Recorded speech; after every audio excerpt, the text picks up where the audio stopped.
as always, we start with the base colours, and I'm looking for ivory here.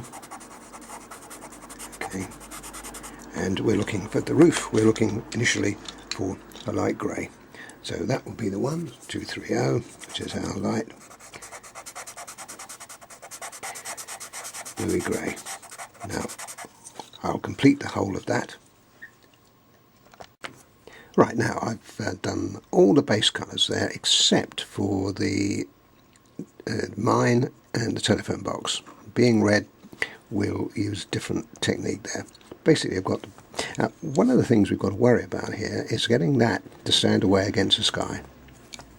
So whatever happens, that has got to be darker than the sky.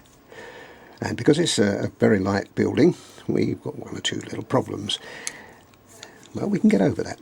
Now let me show you how we can get over it. First of all, I'm only going to do a section of this because it will take too long. But I'm just going to do this little bit here and show you how we can. Now we've also got to make this darker than that because the sun is coming from this, or the light source is coming from this direction. Okay. And the next colour we're going to put in is the grey. Okay. Put a bit of shadow underneath and put the grey on top. Now that's a totally different colour to the colour that I actually want. However, what I can do is I can bring the ivory back, and the ivory comes back in and darkens. You see that? That's clever. Now all you have to do now is to work that out to get the correct tone back and forth, and I'll be doing that now. Okay, I've filled those two in. I've made that slightly lighter than that, but I need it a bit lighter still, so what I'm going to do now is put the white over the top. Like that. Comes down there. And then here, we need to go over this again with a darker colour. A little bit of blue-grey on there. It is a tiled roof, so we can afford to have a touch of texture. And once again, because this is lighter, this area is going to be slightly lighter than this. Now at the moment they look the same.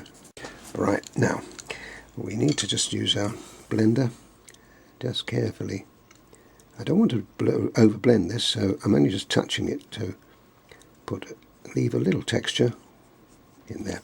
Now it's a blue slaty roof, so I'm going to put just a little bit of blue in, and this is going to be only a tint of colour. It won't be very pronounced, but strong enough to give me the effect I want. And go back in with that other grey again, and this time pay a bit more of attention to detail. Mauvey grey, and I'm going to put that in as well. It just makes it that bit more interesting, really. The ridge tile along the top with a slightly different. Right, now I finished that. Oh, I hear you say, well, it looks a little different to when we left it. What's all this? Well, I love putting little details in. Let me show you how I do that. All I do is just run along with the just very edge of my pencil. You can see why I didn't show you the whole thing, because it takes too long. And just run it through. It's almost like Morse code, dot, dot, dot, dot, dash.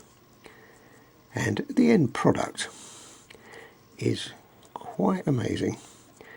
Now, you don't have to do anything like this. This is purely indulgence on my part. I used to love doing miniature work, but you can see the difference it makes. Just that little bit of difference, like that. And when you've done it, you just touch it with your finger. Or another thing you can do is very, very gently pat it with your, and just put a few little twiddly bits in. That's it. You see, all you need. These are really, I don't know whether they're too small. Yes, they're a little bit too small to do anything with, so I have to settle for those. But they look nice. At the end of the day, that's going to look quite amazing. Okay, we move on now. I'm going to put on the edges now. We're going to put these in brown because that's the colour that they've got at the moment, a brown. And there's the window going in. One window there. Very slight angle on it, because it's coming down the slope, another one coming over here. Now, although that looks like a window, it's actually a clock. Because I know what it is, I can indicate that. I'll come back on that in a moment. Now these are a couple of notice boards here. We'll put those in. And they're a tiny bit bigger than I've actually got them there, so we'll make them just a touch bigger. Like that. And they've got a little bit of design on the top there. So put that in as well.